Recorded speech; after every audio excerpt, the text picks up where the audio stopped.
আসন্ন ত্রয়োদশ জাতীয় সংসদ নির্বাচনে বহুল আলোচিত ব্রাহ্মণবাড়িয়া ২ আসন থেকে দলীয় মনোনয়ন পাননি বিএনপির কেন্দ্রীয় নির্বাহী কমিটির সহ আন্তর্জাতিক বিষয়ক সম্পাদক ও সাবেক সংসদ সদস্য ব্যারিস্টার রুমিন ফারহানা। তবে তিনি স্বতন্ত্র প্রার্থী হিসেবে নির্বাচনে অংশগ্রহণ করার ঘোষণা দিয়েছেন।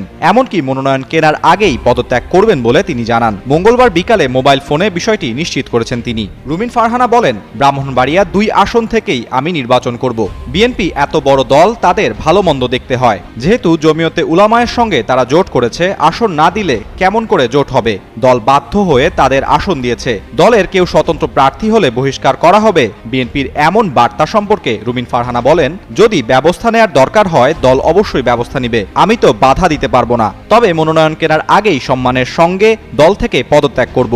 এর আগে মঙ্গলবার দুপুরে গুলশানে দলীয় চেয়ারপারসনের রাজনৈতিক কার্যালয়ে আয়োজিত সংবাদ সম্মেলনে বিএনপির মহাসচিব মির্জা ফখরুল ইসলাম আলমগীর ব্রাহ্মণবাড়িয়া ২ আসনে প্রার্থী হিসেবে জমিয়তে উলামায়ে ইসলামের সহসভাপতি মাওলানা জুনায়েদ আল হাবিবকে জোট প্রার্থী হিসেবে ঘোষণা করেন। এ সময় তিনি বলেন, দলের সিদ্ধান্তের বাইরে গিয়ে যারা স্বতন্ত্রভাবে নির্বাচন করবে তাদের বিরুদ্ধে সাংগঠনিক ব্যবস্থা নেওয়া হবে। ব্রাহ্মণবাড়িয়া